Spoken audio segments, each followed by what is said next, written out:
तीन निडर लड़कियां छुट्टियों में फुर्सत के पल बिता रही थीं। वे एक छोटी नाव से एक निर्जन द्वीप पर छुट्टियां मनाने पहुंची, लेकिन उन्हें अंदाजा नहीं था कि यह कदम उनके लिए विनाशकारी हो सकता है। इस बात से अनजान वे तीनों सुंदर द्वीप को देखकर खुश हो गईं। जैसे ही वे किनारे पहुंची, उन्होंने द्वीप की खोज का फैसला किया, मन में यह सोचते हुए कि शायद उन्हें समुद्री डाकुओं का छोड़ा खजाना मिल जाए। लेकिन खुशियां ज्यादा देर नहीं रहीं। वे तीनों कुछ ही कदम चली थीं कि दो लड़कियों में मतभेद हो गया। थकी मीना सबसे पहले रुक गई। वह आगे नहीं बढ़ना चाहती थी। उसका कहना था कि वह यहाँ सिर्फ छुट्टियां मनाने आई है, अपनी ताकत क्यों बर्बाद करे।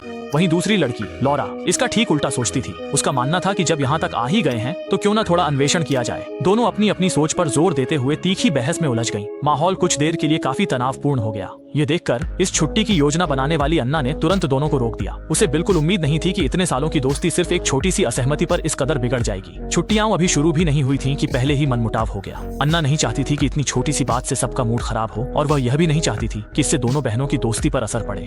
अजीब माहौल को हल्का करने के लिए अन्ना की समझाइश के बाद बड़ी बहन लॉरा ने खुद पहल कर मीना से सुलह करने का फैसला किया। लेकिन जैसे ही वह कुछ कहने ही वाली थी, तभी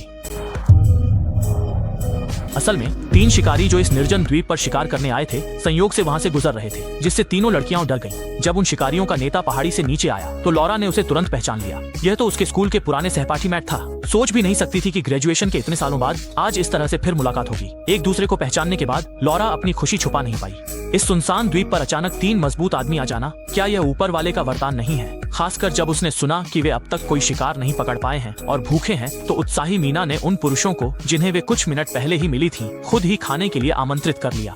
मैंने बहुत सारे स्पैगेटी मारे हैं और हमारे पास ढेर सारी शराब भी है, तो क्या आप लोग हमारे साथ शामिल होना चाहेंगे? शायद।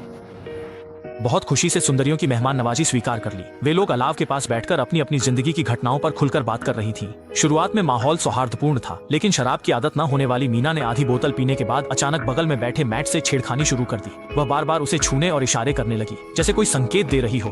अन्ना ने यह देखकर तुरंत हस्तक्षेप किया और नशे में मीना को समझाकर टेंट में आराम करने को कहा, ताकि वह आगे कोई अनुचित हरकत न कर बैठे। लेकिन उसकी उम्मीद के विपरीत मीना उठने के बाद टेंट में नहीं गई, बल्कि वह टॉर्च लेकर छोटे जंगल में बार बार इशारे करने लगी कि मैट आकर उसे ढूंढे। ये देखकर मैट के पास न जाने का कोई कारण नहीं था, और उसके उठकर चले जाने के बाद बाकी दो लड़के और दो लड़कियां भी सोचने लगे कि वे 2-4 पैग और पीकर टेंट में जाकर सो जाएंगे। इसी दौरान जब मैट ने मीना के साथ जबरदस्ती करने की कोशिश की तो मीना अचानक पछता गई और उसने झटपट एक पत्थर उठा लिया।